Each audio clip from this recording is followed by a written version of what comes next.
नामस्मरणच आठवेना.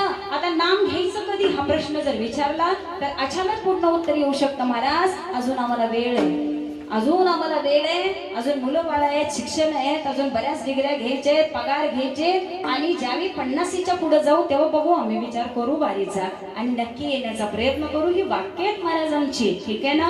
म्हणून पुन्हा पुन्हा सांगावं असं वाटतं की नामाच्या परमार्थाच्या आड जर संसार येत असेल तर महाराज तुम्ही संसाराकडे निरखून पहा. या संसाराच्या पायी जर मुखामध्ये नामस्मरण येत नसेल तर या नामस्मरणाला आम्ही कधी 10 मिनिटं काढणार आणि 5 मिनिटं या नामस्मरणात कधी तरी होणार. म्हणून तुम्हा सर्वांना माझी एक विनंती आहे, जाता जाता येता येता कुठं नामस्मरण जर तुमच्या कानावरती पडत असेल, भागवत कथा कुठं कानावरती पडत असेल तर त्याचा 5 ते 10 मिनिट तरी लाभ घेत जा, कारण ते सुद्धा पुण्य तुम्हाला प्राप्त होत असतं. मग कितीही कर्म करा, म्हणून जाता जाता सांगून जाते, तुमचं कर्म ही तुमची मैमाफ हो, आयुष्याची एक पुंजी असते आणि या कर्माच्या पायामध्ये आपलं आयुष्य बरंच निघून जात असतं. म्हणून सुंदर कर्म करा, सुंदर कर्म करा, देवाला आवडेल ना असं राहा. तर तुमच्यावरती सुद्धा ही वेळ येऊ नये, या संसाराच्या पायी, या संसाराच्या पायी पायी हरिनाम आठवत नाही, हरिनाम आठवत नाही, हरिनाम आठवत नाही.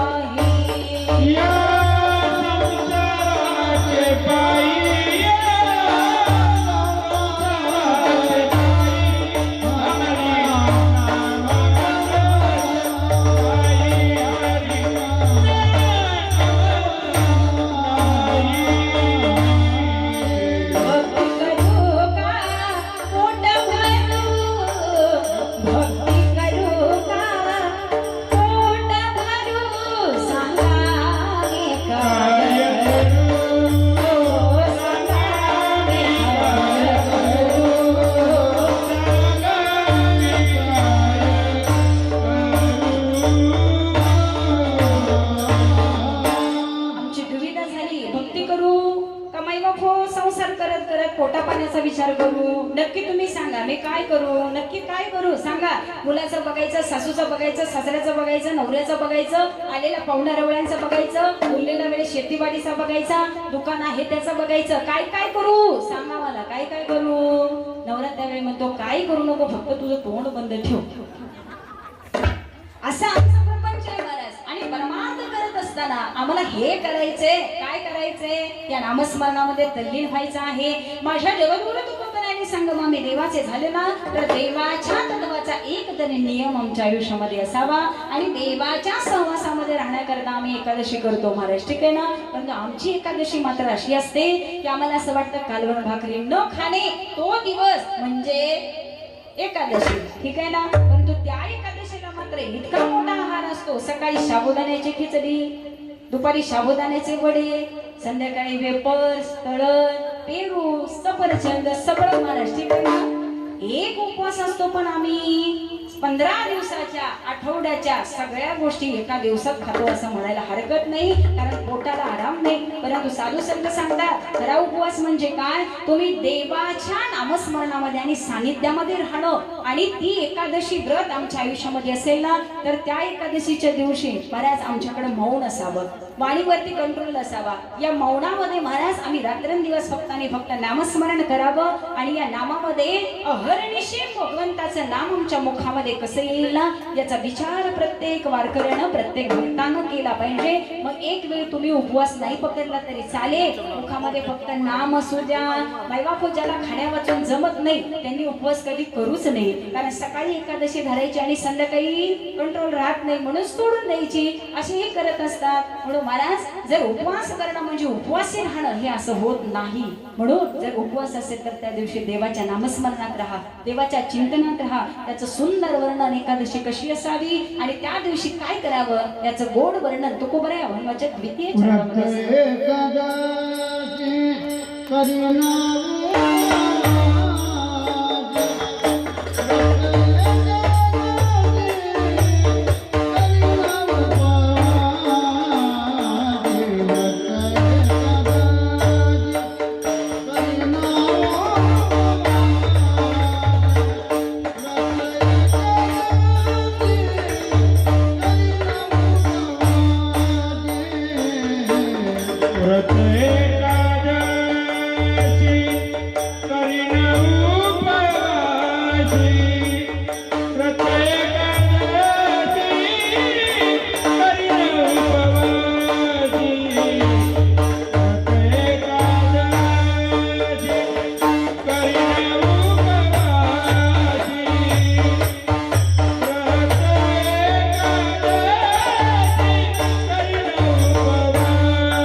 पंढरीची बारी आहे माझे घरी अनिक न करी तीर्थव्रत